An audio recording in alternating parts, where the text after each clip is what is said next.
might feel beaten down from being in a very abusive relationship, but you're more powerful than you think. And,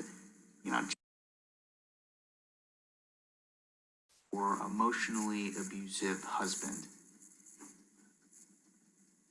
Narcissistic husbands are a special kind of difficult in divorce, which means a divorce from that type of person is much different than a normal divorce situation.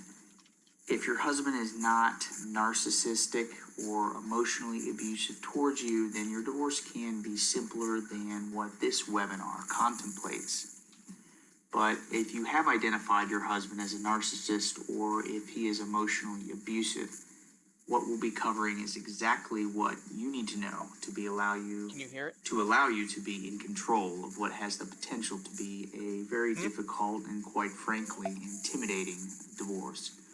And this webinar here is not a substitute for a divorce lawyer. You need to consult with an attorney familiar with the facts of your situation before you take any legal action. And as I imagine, you probably assume this course does not create any type of attorney-client relationship between yourself and my law firm. So step one with divorcing a narcissistic or controlling spouse. First, you need to identify the predator. And what I mean by this is understand who your husband really is or very well might be. And the definition of somebody with a narcissistic personality disorder, and this is coming from Wikipedia, not the psychological manuals, but it's basically somebody who is found to have an excessive need for admiration, a disregard for others' feelings, an inability to handle any criticism, and a sense of entitlement. And the literature basically says narcissistic personality disorder is found more often in men than in women. If you're looking for signs that you might be married to a narcissist, if your husband often promises you things on important issues and only breaks them, you might be a narcissist. If you find that your husband puts you down in front of other people, including children and family, you may be a narcissist. What time? If your husband seems to not care about your feelings or hurting you, or when you suggest marriage counseling or things to fix your relationship and your husband tells you you're the one that needs fixing, you might be married to a narcissist. Other signs that your husband might be a narcissistic type person are that he isolates you from others, including your family and friends. I see this a lot with my clients. Your husband gets upset with you, sometimes very angry for what seems like trivial reasons, making you feel off balance and off kilter all of the time. That's a really big sign. Your husband might be a narcissist if he often accuses you of not being a better wife or more attentive to his sexual needs. It makes you feel bad. Another sign is your husband's obsessed with money and keeps details of finances shielded from you. Money can be important, but when it's hidden from you, that's a sign that your husband might be a narcissist. Another sign is that he makes threats on what will happen to you if you leave him. Or, this is a big one I see, rules by threats in the relationship. Takes things away if you don't quote-unquote behave. Things like that. Or if your husband accuses you of being unfaithful and you never have, but he is a serial cheater, somebody who's constantly monitoring you. That's another sign of the type of person that this webinar is meant to help you divorce. A few other big signs I see that a spouse might have a narcissistic personality disorder is that he has a very controlling mother. Typically, he is an only child with a very controlling mother.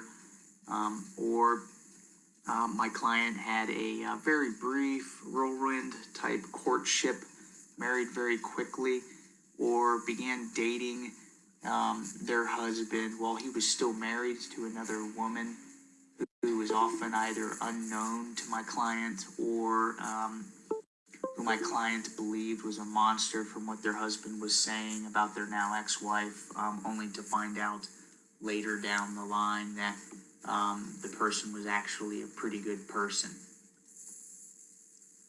Step 2 in divorcing your narcissistic or controlling husband, and this is probably, in my view, the most important step for my female clients, is to understand that you can fix the situation. You might feel beaten down from being in a very abusive relationship, but you're more powerful than you think. And, just to clarify here, emotional abuse, controlling you constantly, being nasty to you, that is abuse. It doesn't just take physical abuse to be abuse. But to get back on point, what you need to realize here is, just like you made the decisions that led you to marrying your husband, you have the ability to make the decisions needed to get away from him. You created this situation. You can get out of it. You're smarter and more powerful than you might feel.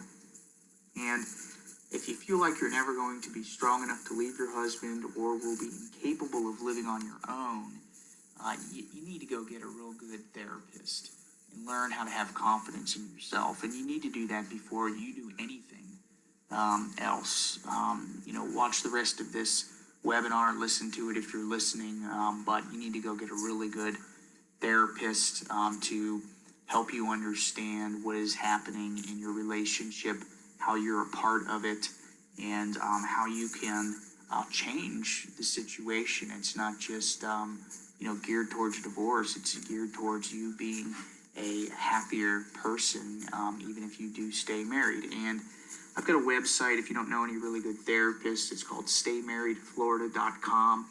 And it has a listing of a lot of great therapists in the South Florida area. If you are watching this and not in South Florida, need a therapist locally, please feel free to reach out to my firm, and we will, through our network, find you several good names that you can go consult with. It is very important that you have your head on straight with this and have the ability to be confident enough in yourself to make the choices that can make your life better. And if you don't get this point figured out, you might as well not go any further with anything. You have to have the right mindset so that you can have the right vision, and that is critical. On the topic of vision, this is step 3. Figure out where you're going. This is critical. You need to try the best you can to develop an idea of your ideal life after the divorce. If you know where you want to go, everything is going to make sense as you move towards divorce. And look, it's very hard sometimes to do this when you've been beaten down in your relationship over time. Sometimes you might feel like you don't even have your own identity anymore, and that's where working with a therapist is very important and extremely helpful. But here's what you need to try to do, and this is just big picture, top level. Of course, you don't know what's going to happen in every aspect of your life after a divorce, but what I need you to do is develop a vision of what you want your life to be like. And to do that, you need to think about, how do you want to feel each day? What are the types of things that you want to be able to do in a day or have the freedom to do, things you've been held back with?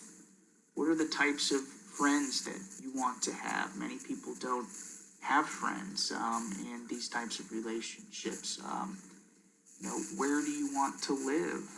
And as many other details as possible. You need to basically imagine what would your perfect day and perfect life be like, and write it down. I know it sounds corny, but you need to have this defined so that you can have a vision of everything you are moving towards. And this is critical. And sometimes when you go through this step, you might see that the marriage really isn't that bad and you do have close to your ideal life already. And probably not the case if you think your husband's emotionally abusive, but some people will figure that out, and that's another reason why you need to do this step now. Once you have taken the time to get confidence in yourself to move on and develop the vision of what you want to move to, you need to get real. Remember who you're dealing with. Many of my clients are women who have been in some form of an abusive relationship with their husband, and they're used to seeing the best in people. That's why they've stayed with their husband as long as they have, and the natural tendency of you is probably to do that. But when you're getting divorced from somebody who has a personality disorder, you got to get real and remember who you're dealing with. Don't kid yourself. Understand the reality of what your narcissistic husband is going to be like during the divorce. If he's manipulated you or intimidated you during the marriage, he's going to be even worse during the divorce. Don't believe what he tells you. Get professionals to deal with him. You're not going to be able to. If your husband was obsessed with money during the marriage, he's going to be during the divorce, and will go to extremes in some situations to keep as much of it as possible. And you got to understand, sometimes you have to be ready if you need that money to fight to the end to get it. There's going to need to be a lot of pressure on your husband to get these results that you need as early as possible. Don't kid yourself. It's not going to be easy. If your husband kept financial secrets from you during the marriage, likely he's not going to be forthcoming with you during the divorce. You're either going to need to obtain the information before the divorce starts, and more on that later, or make him realize he has no choice besides coming clean. Otherwise, the reality is the attorney that you hire is going to have to take some time to get this information out of him, because that's not natural. If your husband is somebody who turned other disagreements with people during the marriage into personal vendettas, he's probably going to do the same thing during the divorce, and it's not going to be easy for you, which is why you have to be very careful as you set up this process. And, this is kind of to the point. If your husband lacked the ability to care about you or others during the marriage, he's not going to wake up and do the right thing during the divorce. You're going to have to fight for what you need. And, you're not doomed or destined for failure, but, and there's strategies for dealing with these problems that your husband's going to inject into a divorce, but just don't kid yourself into thinking that all of a sudden, when you file for your divorce, your husband's going to all of a sudden be a different and better person. He won't. Understand now that your husband's worst qualities will be magnified and become worse. And if you accept this and plan for this fact, you will be much more likely to get divorced on fair terms sooner, because the people that are going to help you do this are going to be able to take into account these realities. Step 5, as you think about getting divorced from a difficult or narcissistic husband, is you need to understand how to keep quiet. Do not allow your husband to think that you'll be filing for divorce before you do. If you do this and he believes you, he's going to resort to his worst qualities and go into a defensive mode and manipulate you until the timing for divorce is right for him. And that's right for him, harder for you. When this happens, the divorce becomes much harder. Don't let that happen. When you have a divorce from a husband like yours, it's going to be challenging enough just with dealing with him. You don't want him to have a opportunity to make the case more complicated than it needs to be by finding out from you now, before you are ready, that you're thinking about divorcing him.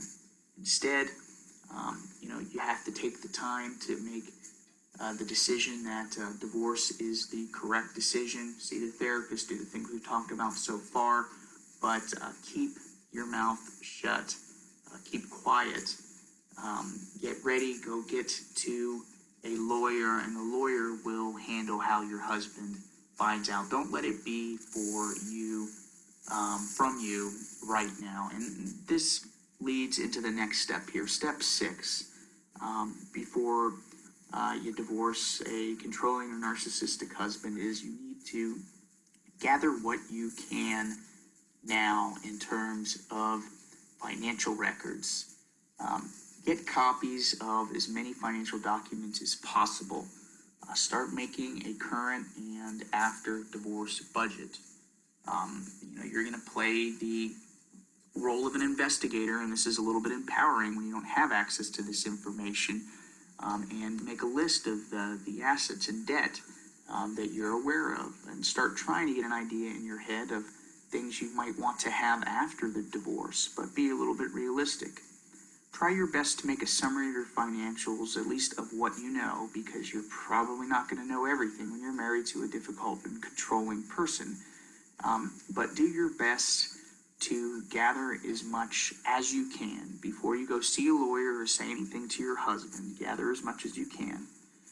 And on this note, there's a value to getting information up front, as much as possible, but don't use the need to get more information or gather more bank statements as an indefinite excuse for not moving forward to fix the fact that you're married to somebody you shouldn't be married to if you want to be happy in life. And, take the time to gather as much as you can, but don't let it be an excuse for delaying you from moving from a relationship to where you're constantly put down into a relationship or life to where you have the ability to finally be free and respect yourself and enjoy every day. And there's a little bit involved sometimes with getting organized, and my firm has written a book specifically for women who are contemplating divorce in your situation, and it goes through in granular detail how to gather everything in a secure manner so your husband doesn't know what's going on, how to analyze that information, and how really, if you have no clue as to finances, how you can go from knowing nothing to being much more educated and aware of the marital finances, and how things might play out in a divorce before you even go talk to any lawyer. It's a whole book. There's a website here, www.getorganizedfordivorce.com. That'll direct you right to the link for the book I've written on this, which is free, by the way. All my books that I have referenced in this webinar and will reference are free for you to download from the website. You can even request my firm to mail them for you, or we'll put a package together if you're afraid of getting mail, so that you can come pick it up at an office location. Our thought is educated consumers and educated wives will make the right decisions for themselves, and we do that as a service to our community. We want to get the information out there, but in terms of marital information for you, you need to gather what you can as much as possible. Take the time to do that. It will help you and any lawyer that you hire a great deal, and allow the fact that you might have a difficult divorce to be a difficult but shorter divorce. That's critical. Step 7, when you're divorcing a narcissistic or controlling husband, is right now you need to start thinking about where you can go and how you can fund your getaway. And if finances allow, and that's the big if, it's best to get out of the house when you are filing for divorce, because when you're around somebody like your husband, if he's a controlling person, it's going to make it very, very difficult for you to get through the divorce with the settlement that you should have under the law and need for your future. If he is constantly intimidating you during the process or making you feel bad for him A lot of people in your situation have what's called codependent tendencies. It's going to be hard to have your head on straight for the way you need to approach having the fair settlement that, quite frankly, you probably need. If your finances allow it, and that's the big if, I prefer that my clients be out of the house, living somewhere else, or with relatives. Maybe if there's a second home, stay in the second home. Just get in a place to where you don't have to listen to your husband every night as the divorce is carrying out. You're also going to need to think of ways you can get the money you need in the short term to pay for those living expenses and your legal expenses. And this might mean securing commitments for help from others or in your family, or identifying assets that you have that you can strategically transfer into your control so that you can pay for your short-term living expenses and to hire a lawyer. Many of the good lawyers will ultimately look to your husband to get paid, but they're going to be requiring you to pay money up front to them to get started, to cover the first several months of work that it can take to get into courts if a case is not settled. So you're going to need to think about now, how you might go about getting that money to live independently for the short term and pay your lawyer. It may be the case that that money is just not there, and if that is the case, it is what it is, and it'll just have to be dealt with, and that's one of the things you're going to want to talk to a lawyer about ultimately, because they will help you come up with the best strategy tailored to your specific situation. But when my clients come to me and there is the ability to find resources, financial resources that allow them to get away from their husband, at least for the short term, right as the divorce is being filed, until things settle down, I usually have them do it. Step 8 in this process is to find the right lawyer. The bottom line when divorcing a controlling husband, a narcissistic type husband who has a history of intimidating or controlling you, is you need to get a lawyer or you're going to get railroaded. Don't try to be cheap and think that you're going to deal with this yourself. This is just one of those situations to where you're not going to be in an equal bargaining position. Go find an honest attorney. There are plenty of honest divorce lawyers. There's a lot of screwballs in my field, but there are a lot of really good professional people who make a career out of helping you through this situation the right way. You need to go find one of these people, because otherwise you're getting nowhere. If you have trouble, being on an equal playing field with your husband on their day-to-day affairs during your marriage, it's going to be even worse during the divorce. You're not going to be negotiating with a person who you're afraid of and coming out on the winning end. That is just the bottom line. And to find the right lawyer for your situation, talk around, talk to your therapist. If you don't know a therapist, talk to the attorneys that you do know or trusted friends who've experienced divorce from a difficult person.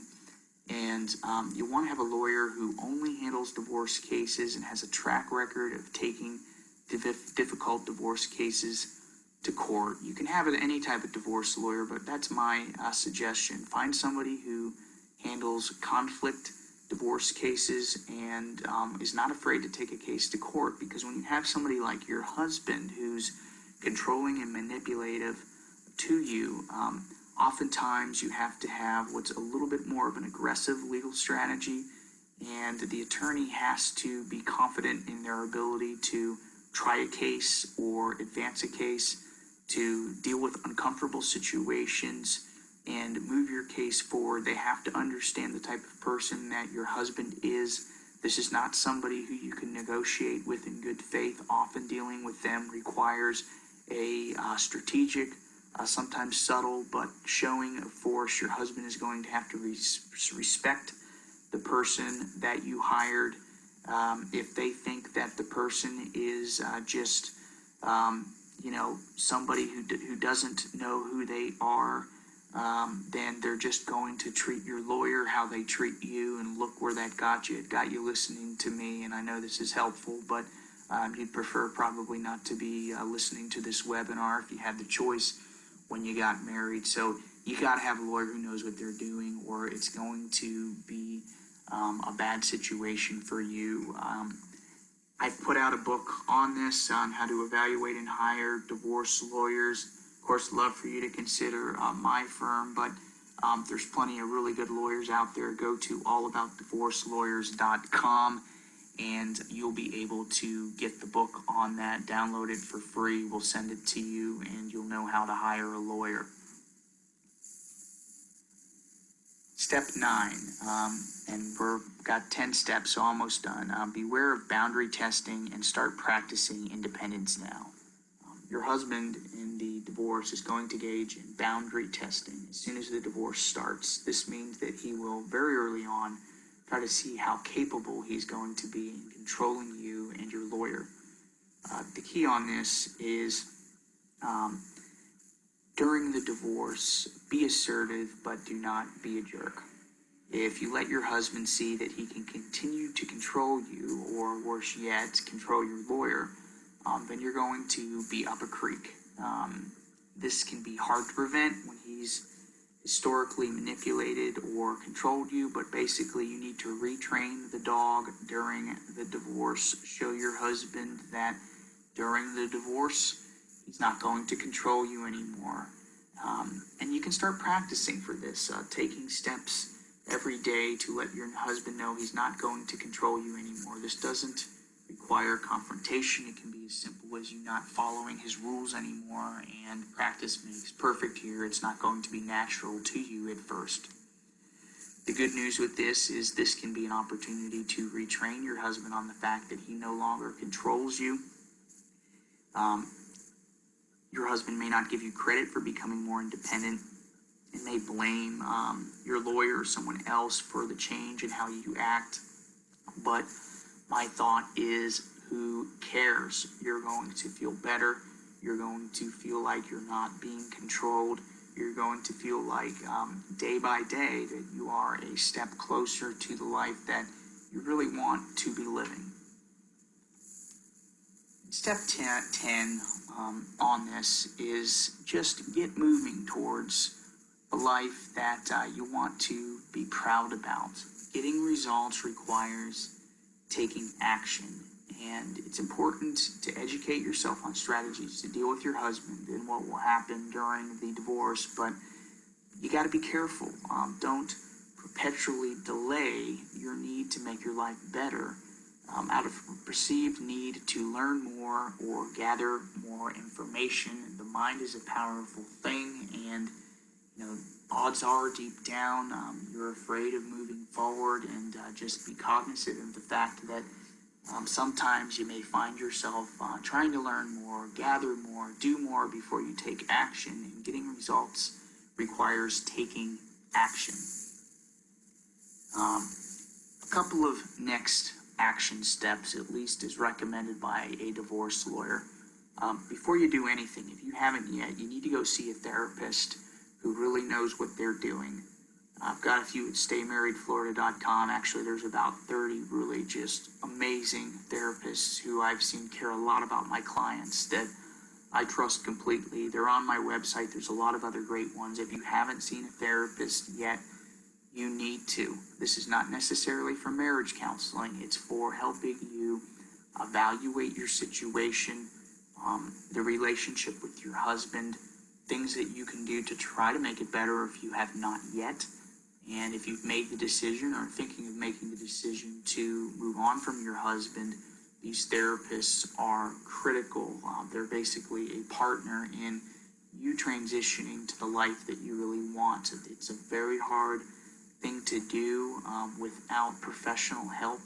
These people make a living out of helping you get from where you are now to a happier life, and to be as confident in yourself during the process as possible. They can also give you strategies for dealing with a difficult spouse in day-to-day life, and during a period of transition and conflict like divorce sometimes can be. So before you do anything, go see a really good therapist. Otherwise, it's going to be impossible for you, more likely than not, to get the results you need in a divorce with a lawyer, even if you have the best lawyer in the world. If your head's not on straight for this, if you're not prepared, if you don't have the right mindset, it's going to be very, very, very difficult.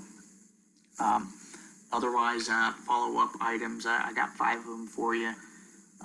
Start to envision and define your ideal life and develop a strategy for your divorce. We're just talking big picture things in this webinar. I've got a whole book on the best way strategically to approach a divorce, with things to be aware of, how your lawyer should be litigating the case, what to do before you even make mention of divorce or even go see a lawyer or even gather your first documents. There's a lot of stuff that you should be thinking about to really do this in the correct way possible. And I've got a book on that, controlyourdifficultdivorce.com. It's a free download, and we'll mail it to you so you can get it or let you pick it up. Another thing that's important to do, we haven't really talked about in this webinar, it's really a whole nother webinar topic, is learn the basics of the laws that will apply to your divorce and what's going to happen and when it's going to happen in your divorce. And the Florida Divorce Law Guide, that's another book on that. I've got a video on the brucepa.com website that gives a Florida divorce law overview, an overview of what happens and when it happens in a divorce as well. Go watch the videos. In an hour and a half, you learn what you need to learn for the most part. A lawyer will tell you the rest.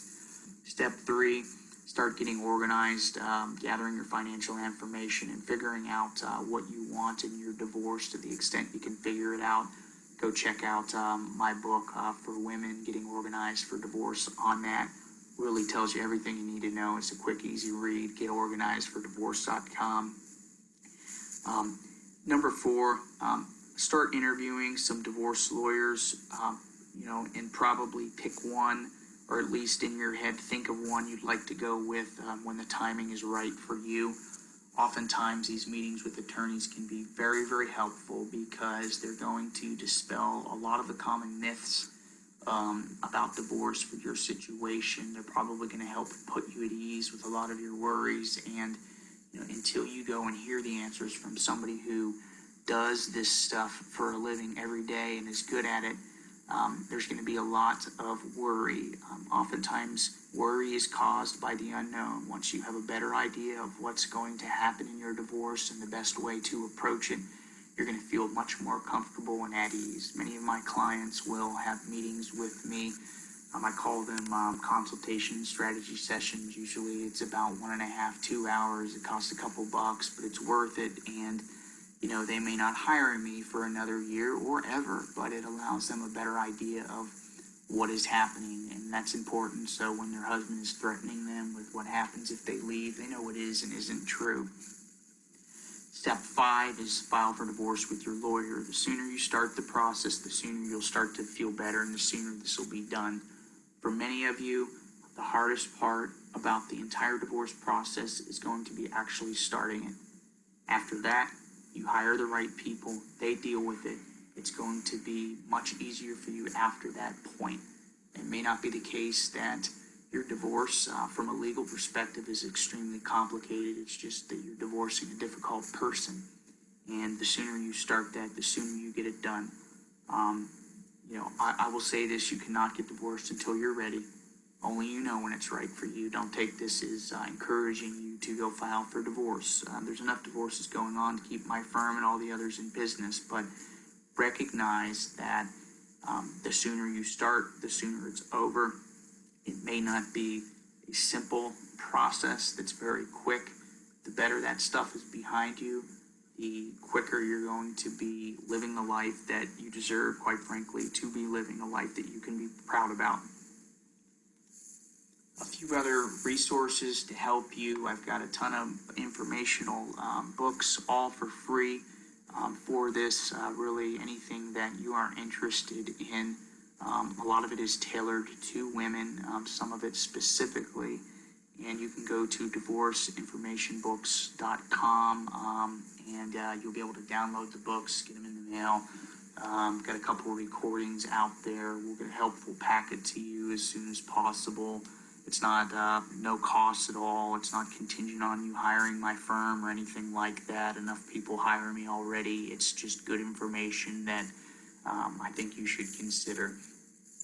We've also got a book that's basically tailored to this exact topic, divorcing a narcissistic or controlling or manipulative husband. And it's a short read, right to the point. It's meant to give you takeaways you can immediately start working with. It's not some sort of legal treatise or a bunch of legalese. It's written in common sense, regular everyday language that is designed to be useful for you. And you can get that at heardforthelast.com, and it's also at divorceinformationbooks.com, all free on my website. After this webinar, check your email that you used to register. There's going to be a few follow-up messages with some information to help you sort all this stuff out. Some of the things that were mentioned during this webinar that you may not have gotten down, and a few other resources for you. Don't want to be a pest with the emails. We all get enough, but check your email for some things that might be of help to you. If you're watching this live, we're going to have a few questions and answers of anything that anybody has sent in. And if you're watching the recording of this and think of a question that you'd like to have answered, send it to me by email, cbruce@brucepa.com. That does not create an attorney-client relationship, but my team will do the best to answer the question.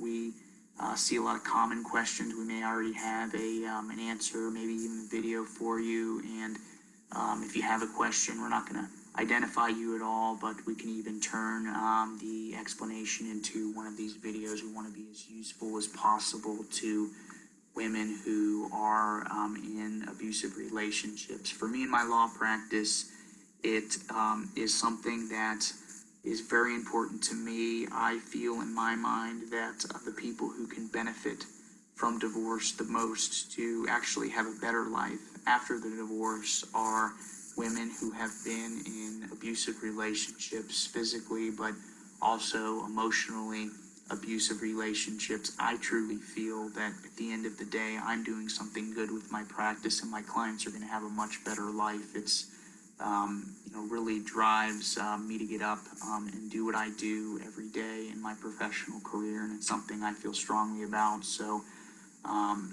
feel free to send questions. We'll do our best to get you answers. We work mostly with women in your situation and understand what you're going through and want to be as helpful as possible. If you'd ever like to speak with myself or any member of my firm directly, you're free to call us or go to our website, and we will take it from there. All right, everyone. So we've reached the question and answer phase of all this, and just want to thank a few of you there in the beginning. You let me know that the audio wasn't coming through, and I guess you try something new. There's always going to be the unexpected, but it's never as bad as you really think. So thanks for bearing with us here, and we're going to try to answer a couple of the questions that came in before this and that people typed in as we were going through this. If you have any additional questions, there is a question and answer box through this webinar program, and you can just put your question in there. There's a little box that you can check that says send anonymously, and when you do that, nobody sees your information. You can also send it in through the chat, and if your question doesn't get asked for some reason, just send us an email. You probably got a notification email for the webinar. Just put your question right in the email. We'll get back to you in a day or two. One of the questions that was asked here that a lot of people, I think it's what they're thinking when they come meet with myself or one of our attorneys for the first time is they know their marriage is over and that they need to be out of it, but they don't know what to do. They're scared of what's going to happen. They're scared of how their spouse is going to react. They don't know what to do next. They're not attorneys. They haven't been around a bunch, and they don't just know how this stuff works. So what should you be doing if I'm describing you? And I think you're on the right path already. You need to take a little bit of time before anything happens with the legal system, to try to learn as much as you can about the law, the process, but also about yourself.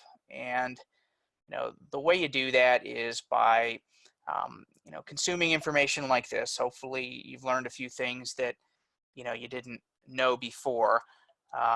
You've got some of the resources on my law firm's website, and a lot of other law firms' websites that you can look at. We've got a lot of free books that you can download, and you can find out about the legal part of just about everything through those things, and you only need to know so much. It'll give you enough of a background information.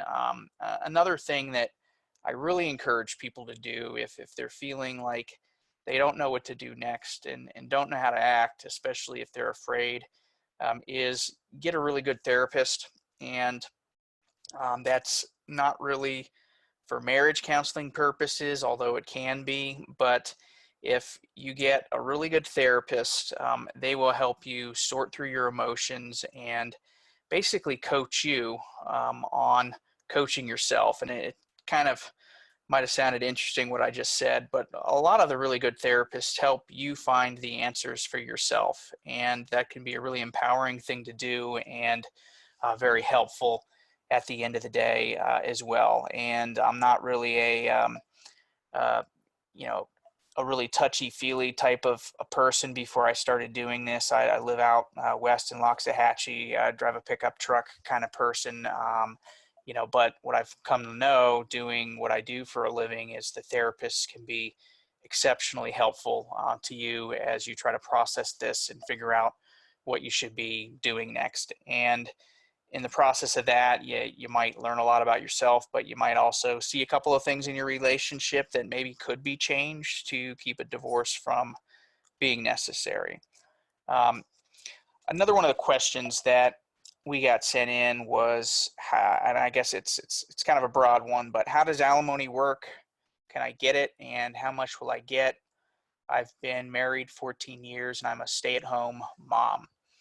And I could almost do a whole presentation on how to answer that question, but generally speaking, alimony is something that is paid when one spouse is the one that's usually been working and supporting the entire family, and the other spouse, just has not really been in the workforce, or did not make enough money to ever really support the family. How alimony works, it's a function of two main things. It's the need for alimony and the ability to pay alimony.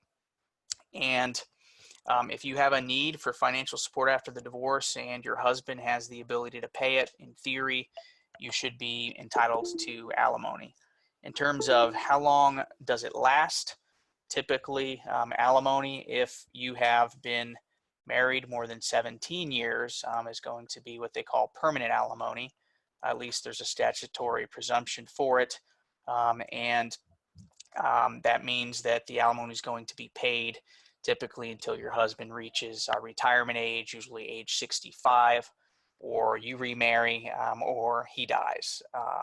For a lot of people, they who are going to qualify for permanent alimony, realistically, it's usually only 5 to 10 to 15 years that somebody's actually paying, because of the fact that most people who've been married long enough to get permanent alimony are usually into their 50s in this day and age, and they're going to be receiving it for 10 to 15 years.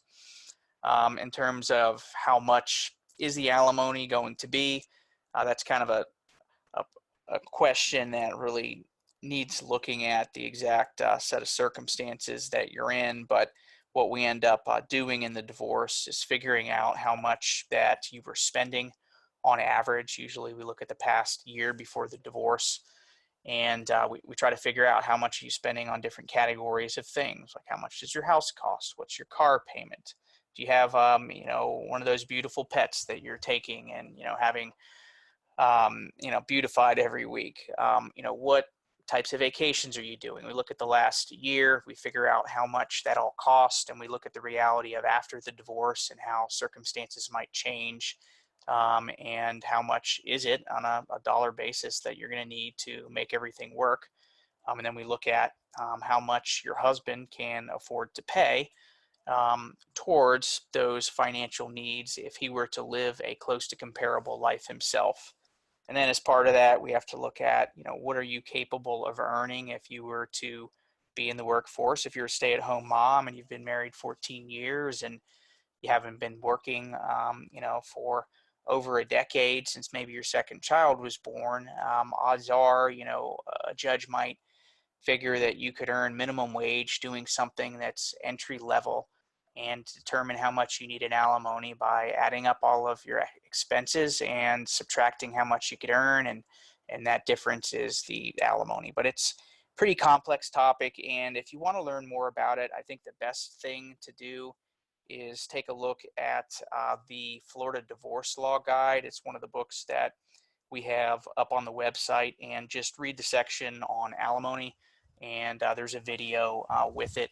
Take a look at that, and learn a little bit more about it. And then when you're getting closer to divorce, if that looks like the path you're going on, one of the attorneys that you meet with in my firm or in any other firm, usually you're going to go get an initial consultation. They'll be able to get a little bit more information about you and what you're earning, what your spouse is earning, and the expenses, and give you a little bit better idea of what alimony might be like in your situation. Let's see. One of the other questions, this is one that somebody sent in beforehand, was when do I tell him? Which I think was in reference to, do I tell my husband that we're going to get divorced?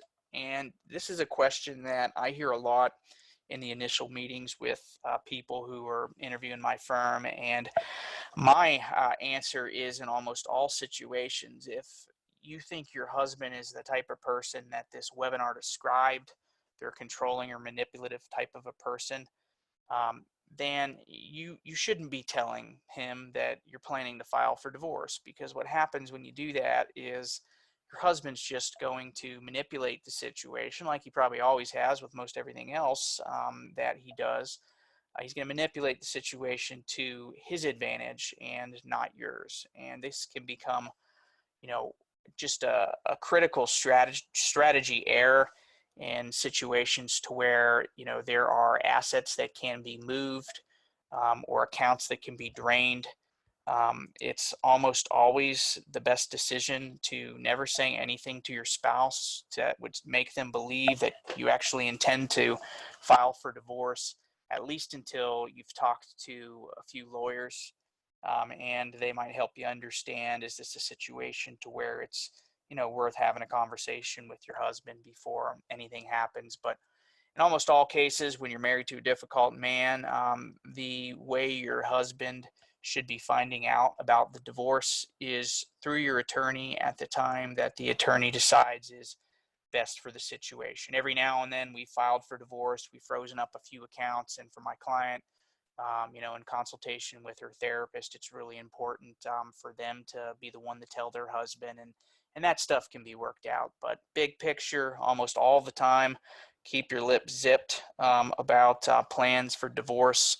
And if you do that, at least until you talk to a few lawyers that can give you some good advice, you're going to minimize the chance that your divorce can go off track by your husband doing divorce planning and making things harder than they might need to be. One other question I see here, this is one that was emailed in. The person sending the email basically inferred that her husband always threatens her and says that if they're going to get divorced, she's not going to get any of his pension or Social Security. And I guess the person's inferring that there's just no way they're going to get any money from the divorce. And I don't know if it's almost more of a maybe venting in the question, but I think this highlights a good point, and the point to the last question, and that's, if your husband is the type of person that would say that type of stuff, you shouldn't be talking to him about the divorce, because that's the type of stuff that you're going to hear, and there's really never going to be any good product of those conversations. You're just going to be threatened, and you're going to be scared into doing what very well might be the decision that you need to be doing so that you can start living a happier and healthier life. In terms of those types of threats, can somebody really keep you from getting anything in a divorce? No, it really doesn't happen that way, especially in this person's example with Social Security and a pension. Once the divorce gets going, as part of any settlement agreement or court decided divorce, there's court orders that judges have the power to do that split pensions and allow one spouse to receive the other's Social Security. That's actually something that the federal government can set up right with you. But there are a lot of ways that the law allows husbands to keep from keeping all the money to themselves. Usually, if it's something like a pension, the company paying the pension is just going to be writing a check to you, and you're going to be getting it straight from the company, and not having to worry about your husband trying to squander assets or keep things from you. Bottom line, though, I mean, when it comes to talking to a controlling or manipulative type of a spouse, a true narcissistic or sociopathic type cluster B personality, just don't talk to them.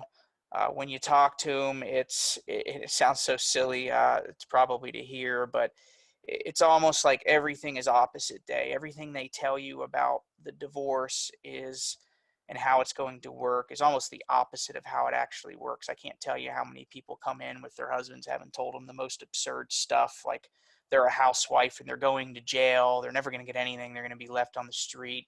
Just a bunch of nonsense, but nonsense that seems like reality because of the fact that the husband says the stuff over and over and over again, and they've had a lifetime of listening and believing what their husband has to say. So try to stay away from talking to them or letting them know what you're doing.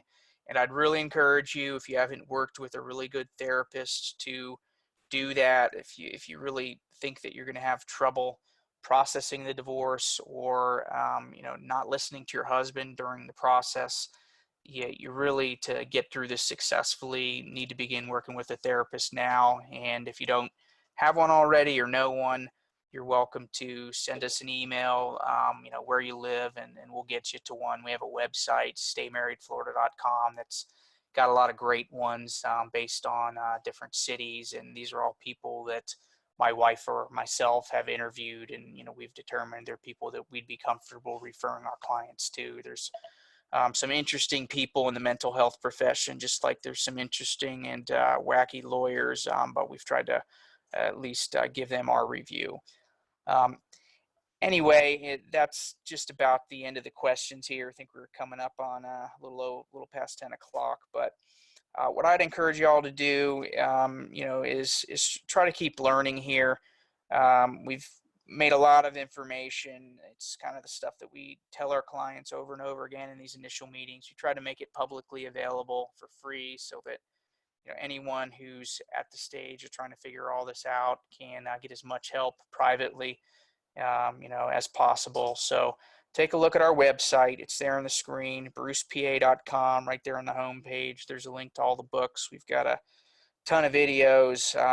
If you're not sick of listening to me talk yet, there's a bunch more there that you can listen to, and I really think that it'll be helpful there. And of course, if you have any questions, you want to meet with myself or one of our lawyers, you're welcome to get in touch with the firm. But I really encourage you, in the meantime, to learn as much as you can before you talk to your husband or any attorneys, and just give yourself a chance to process all this.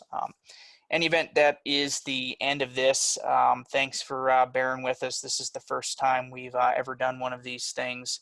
So if you have any comments on what was helpful or what wasn't helpful, or I'm talking too loud when I'm jabbering through the microphone here, just please let me know. You can send us an email or type a comment in the comment box. We'd love to make this something that we do on a more regular basis, so we can try to help as many people as possible. Sometimes it's a scary thing to go see a lawyer, and there's some people that just don't have the resources to really do it. So we hope this information gets out there and can help as many people as possible. So if you can let us know what we could do better, we'd really love to hear it. Any event, thanks a lot for tuning in, and hope you all have a great night.